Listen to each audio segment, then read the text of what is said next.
Hello students, आज हम बात करेंगे अगस्त कॉम्टे के प्रत्यक्षवाद के बारे में। प्रत्यक्षवाद की थ्योरी अगस्त कॉम्टे ने दी। अगस्त कॉम्टे जो कि फादर ऑफ सोशियोलॉजी कहे जाते हैं, उन्हीं को प्रत्यक्षवाद का संस्थापक भी माना जाता है। अगस्त कॉम्टे ने 2 किताबें लिखी, पॉजिटिव फिलॉसफी और पॉजिटिव पॉलिटी।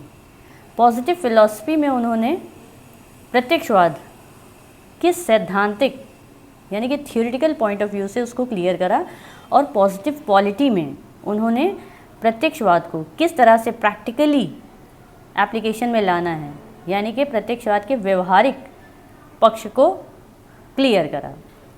एक परिभाषा में अगस्त कॉम्टे ने प्रत्यक्षवाद का अभिप्राय वैज्ञानिक से बताया है, यानी कि साइंटिफिक। इसका अभिप्राय है कि प्रत्यक्षवाद और विज्ञान एक ही अर्थ है, मतलब जो वैज्ञानिक है वो प्रत्यक्षवाद है और जो प्रत्यक्षवाद है वो वैज्ञानिक है। कॉम्टे ने कहा कि अगर हमें प्रकृति और ब्रह्मांड की समस्त घटनाओं को सही से समझना है तो उनकी व्याख्या धार्मिक, तात्विक या अलौकिक आधार पर नहीं की जा सकती, बल्कि वैज्ञानिक आधार पर की जानी चाहिए।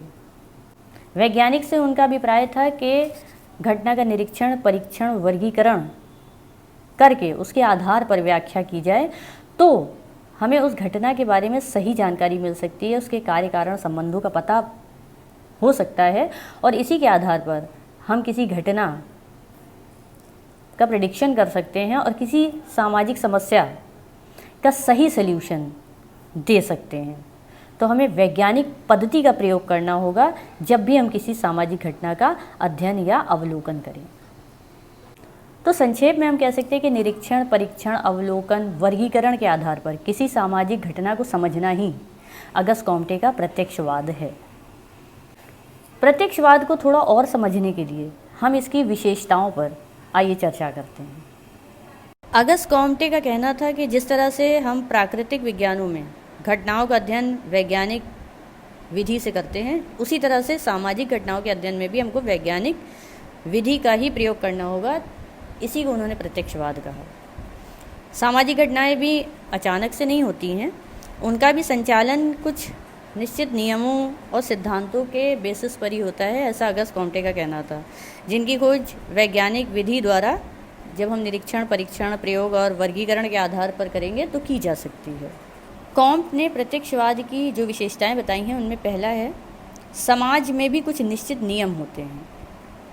क्योंकि प्राकृतिक घटनाओं की ही तरह सामाजिक घटनाएं भी कुछ निश्चित नियमों के आधार पर घटती हैं, जैसे कि अभी मैंने आपको बताया। तो समाजशास्त्र में भी प्रत्यक्षवादी पद्धति का प्रयोग उसी तरह से किया जा सकता है जैसे कि हम रसायन शास्त्र में करते हैं, भौतिक शास्त्र में करते हैं, या अन्य किसी प्राकृतिक विज्ञान में करते हैं। तो समाजशास्त्र में प्रत्यक्षवादी पद्धति अगर हम अपनाते हैं तो कॉम्ट इसे एक विज्ञान का दर्जा देना चाहते थे। सेकंड है अध्ययन की वैज्ञानिक प्रणाली। इसमें कॉम्ट का मानना है कि सामाजिक घटनाएं भी प्राकृतिक नियमों से निर्देशित और संचालित होती हैं, तो सामाजिक जीवन में भी उसी तरह से परिवर्तन होता है जैसे कि प्राकृतिक जगत में होता है। तो इन प्राकृतिक नियमों के कारण को ढूंढना व्यर्थ है, क्योंकि ये किसी की इच्छा से संचालित नहीं होते हैं। इसीलिए कॉम्टे ने कहा कि घटनाओं के कारण ढूंढने की अपेक्षा हमें उनके निरीक्षण और वर्गीकरण पर ज़्यादा जोर देना पड़ेगा, और इसीलिए वैज्ञानिक पद्धति या वैज्ञानिक प्रणाली की बात की गई है। तीसरा है तार्किक व्याख्या पर बल देना।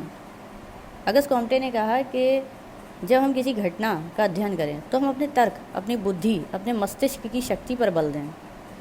हम अलौकिक या धार्मिक या किसी तात्विक आधार पर उसकी व्याख्या न करें। हम आँख, कान सब खोल के घटना को देखें, उसको ऑब्जर्व करें और अपनी बुद्धि, अपना तर्क लगाएं, तभी हम किसी घटना की सही व्याख्या कर सकते हैं। नेक्स्ट ये बताते हैं सामाजिक पुनर्निर्माण का ये एक साधन है। कॉम्टे ने प्रत्यक्षवादी सिद्धांतों के आधार पर सामाजिक पुनर्निर्माण की एक योजना भी प्रस्तुत की थी। उन्होंने 1848 में एक प्रत्यक्षवादी समाज का संगठन किया, जिसका ये लक्ष्य था कि विशेष निदर्शनों एवं शिक्षा पर बल दिया जाए।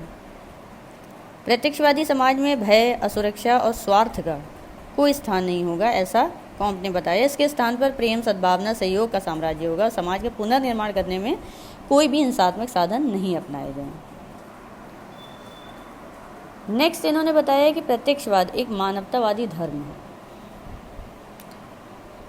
अगस्त कॉम्टे अपने प्रत्यक्षवादी अवधारणा में पहले वैज्ञानिक पद्धति पर जोर दे रहे थे, लेकिन कुछ घटनाओं के चलते उनके पर्सनल जीवन में कुछ ऐसी घटनाएं घटी कि उनका थोड़ा सा जो विचार था उसमें थोड़ा परिवर्तन आ गया और उन्होंने प्रत्यक्षवाद को एक मानवतावादी धर्म के रूप में स्थापित करने की बात वो करने लगे, जिसकी कई सारे विचारकों ने, कई सारे उनके फॉलोअर्स ने खुद भी निंदा की कि इस तरह से पहले वैज्ञानिक आधार लेकर चलना, फिर उसको मानवतावादी धर्म में कन्वर्ट कर देने की बात करना थोड़ा सा अटपटा लोगों को लगा।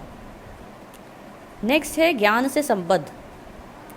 प्रत्यक्षवाद का संबंध ज्ञान से है, अज्ञात और अप्रत्यक्ष से नहीं। मतलब जो सामने है उसी का अध्ययन करा जाएगा, कुछ भी इमेजिनेशन पर नहीं छोड़ा जाएगा। और लास्ट इसमें है धर्म एवं विज्ञान का समन्वय। जैसे कि मैंने अभी आपको बताया कि अगस्त कॉम्टे की जीवन में कुछ घटनाएं पर्सनल लाइफ में घटी थी, तो उनके थोड़े विचारों में परिवर्तन आया और इन्होंने धर्म और विज्ञान के समन्वय की बात ये करने लगे, जिसकी कई सारे विचारकों ने निंदा भी करी। तो कॉम्टे का विज्ञान को साध्य नहीं अपितु अध्ययन और प्रगति का एक साधन मानते हैं। उनके अनुसार प्रत्यक्षवाद एक वैज्ञानिक सिद्धांत है जिसका उद्देश्य संपूर्ण मानव समाज का भौतिक, बौद्धिक एवं नैतिक उत्थान तथा जन कल्याण में वृद्धि करना है। और एक धर्म के रूप में मानवतावाद भी जन कल्याण में वृद्धि चाहता है। इस प्रकार कॉम्टे के प्रत्यक्षवाद में धर्म और विज्ञान के संघर्ष नहीं बल्कि दोनों के समन्वय पाया जाता है, जो थोड़ा सा कुछ विचारकों को अटपटा लगता है। बच्चों, उम्मीद करती हूँ कि आपको ये टॉपिक क्लियर हो गया होगा। अगर आपको कोई क्वेरी या कोई क्वेश्चन है तो आप कमेंट बॉक्स पे लिख के मुझसे पूछ सकते हैं। बहुत से बच्चे पूछ रहे हैं कि कौन सी किताब मैडम ले लूँ, तो मैं आपको रेफ़र करती हूँ कि आप ये किताब BA थर्ड ईयर की समाजशास्त्र की ले लें, जो कि गुप्ता और शर्मा की है। तो ये किताब बेहतर है, आप इसे ले सकते हैं। लेकिन इसके अलावा आप नोट्स से कंसल्ट करें, आप लेक्चर सुने बराबर और समझें, और किसी भी तरह की कोई क्वेरी आपकी है तो आप टीचर से डायरेक्ट कंसल्ट करें। Thank you.